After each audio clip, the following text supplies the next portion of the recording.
So the Detroit Lions are on a bye week, which is a little bit early, if you ask me. It's a little bit early, but at the same time, I think we all kind of agree it's a good time. It's time to get our team healthy. They were already starting to get healthy a little bit, but we're not going to talk about that. I just thought to myself, if they're on a bye week, we're still going to go and do a video, but let's do something a little bit different than what we're used to.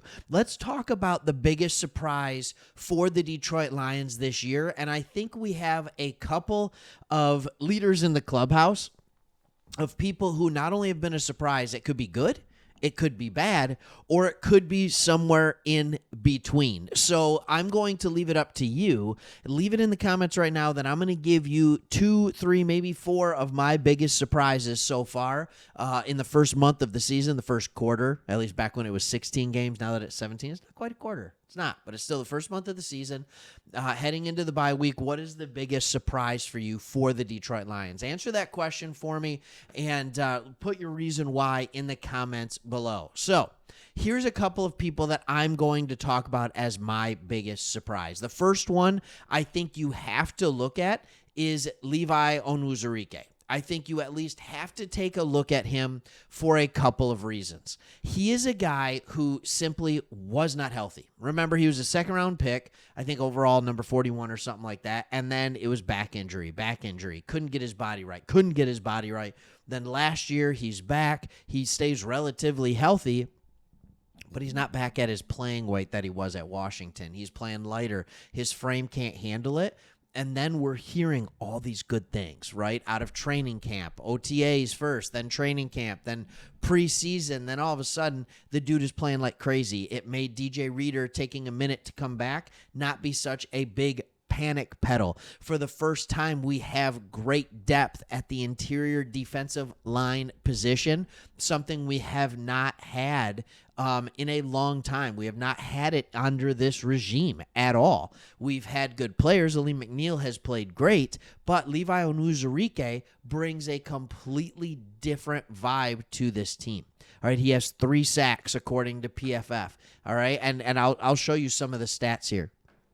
He has 3 sacks, 2 assisted tackles, and 4 solos. Run defense, he's not there, but they keep him on the field. If you look down here, 4 pass downs. That's what they put him down here for. And here's what I like to see. All right, 121 total snaps. All right, you want to see a pressure rate from a defensive end. You want to see it above that 15% for an interior defensive lineman. That 15% is really, really good. You get a pressure rate based on sacks plus hurries plus hits. That gives you your total pressures. As you can see, according to PFF, he has 16 total pressures in 121 pass rush snaps. All right, that is about 15%. So he has been a very good surprise. Here is to hoping that he can absolutely stay healthy. All right, the next one that to me is a huge surprise. Not just a kind of big surprise, a huge surprise. And some of you might disagree with me on this, but I am shocked at how well Kerby Joseph is playing. In fact, I was the first one to tell you throughout the offseason, like, I don't know if he's that good. Like, Iffy's my starter at safety. I want to put Iffy in at safety. Now, he's got the Achilles thing. I don't know exactly what it is. Maybe he needs to call the same doctors in Germany that CMC has, or please don't, because it doesn't look like he's getting on the field anytime soon. But Kerby Joseph has said, no, me and Brian Branch, we got this set up.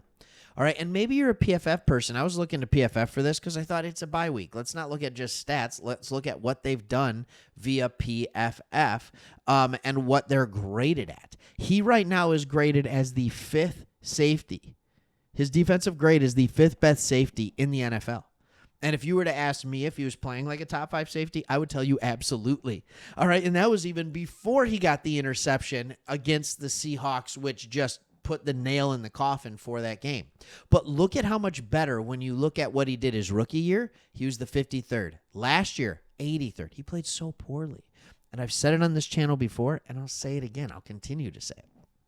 I think it was simply because he was hurt. We heard he had off-season procedure done on his hip. He looked slow. That's clearly what it was. He's very healthy now. That seems to be pretty obvious, and he is playing really, really well. If he goes from being a 64, then a 56, and all of a sudden he's got a grade of almost 84, and he's the 5th best, that is a huge jump. That's why I call that a pleasant surprise, all right, because it is a pleasant surprise. All right, the next one is a guy that we've talked about in a good light for our entire time here. However, I'm going to talk about him now as a big surprise because we've been talking about him for 3 years, but now it's actually happening. It's Jameson Williams. All right, his grade, as you can see, isn't tremendously better, but his production is better. They haven't been targeting him as much in the last couple weeks, but he didn't need a ton of targets in order to be a better player last week, did he? All right, and that's the kind of thing that you're hoping to see from him. But here's the number that I love about Jameson Williams. The number that I love the most about him, because I'm a stats guy, is what is the passer rating when targeted? And he has a passer rating when targeted of 107.8. So when Jared Goff is looking his way, his passer rating is a 107.8. That's not too bad. All right, it's not too bad.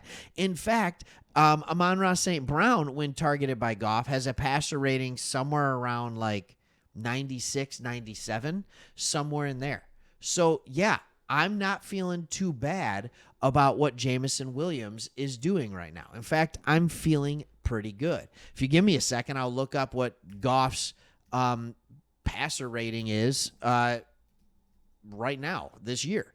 All right, so we'll figure it out. Passer rating 2024. Look at this. On the fly. Let's just talk about it. All right. Let's talk about it. All right. And it's not showing me. All right. Whatever. It says he has a passer rating of 95.1 since 2023. So when he's targeting Jameson Williams, he's even better. All right. But I said the biggest surprise isn't always a good thing, right? So what's the biggest surprise in a bad way? All right, I would say there's a couple of things. Number one, it's surprise with the same training staff and everything that seemed to do so much good things for our injuries last year. We are seemingly following the same pattern we did 2 years ago and 3 years ago, where it's just people getting hurt all the time. Derek Barnes is on IR. Frank Ragnow has the torn pec, right? Like Marcus Davenport. All right, tore his tricep, not even his bicep, his tricep. All right, there are tons of people that are missing. Kaminsky, Broderick Martin, Emmanuel Mosley, like all these guys are continuing to get hurt. So I would say injuries is one. So it's not a player, it's that. I would say the next one is when you talk about grit, when you talk about Dan Campbell as being an elite head coach, one of the reasons he's such a good coach is because we win by doing the little things well. And one of those little things well is penalties. All right, the Detroit Lions have been called for 31 penalties this year. All right, 31. So I don't like that, right? In 4 games. It's like 7.5 penalties a game, if my math serves me correct. Maybe a little bit more, 7.6, 7.7, something like that. So, yeah, I'm not a big fan of that. But, hey, again, more good than bad. 3-1 to start the year. When I looked at the first 4 games of the season, that was my hope, is that the Lions would go 3-1. Like, that was the hope. And that was the first 4 games. Now, our next 4 games, I would say a little bit harder. Instead of 3 home games, they're 3 road games. We're going to Dallas coming out of the bye week. We better win that game. We better win that game. All right, then we're going to Minnesota, which in the beginning it was like, oh, yeah, that's a road game we'll win. Now all of a sudden it's like, oh, my goodness, that's going to be an absolute battle of the Titans. All right, and no pun intended, the Titans are the 3rd game in this next 4-game stretch, and then that one's home, and then you go to the Packers. So your hope is that you can find a way to win 1 or 2 of those games on the road. You get the win against the Titans, and you're coming in at either 5-3 or 6-2, and that's where you're sitting at halfway through the season. And then again, it goes on. The next 4 aren't quite as bad. It's at Texans, against the Jags, at the Colts, and home against the Bears. So it's time to start racking up some wins, because the back end of the schedule, those last 4 or 5 games, not easy at all. Green Bay, Buffalo, at Chicago, at San Francisco, and at home against the Vikings. It's time to stack wins early in the year to make sure those playoff bids are live and well. All right, thanks for watching. Who's your biggest surprise for the Detroit Lions this year? You heard some of mine. I think for me, the one that takes the cake is Kirby Joseph. That's just me. All right, thanks for watching. See you.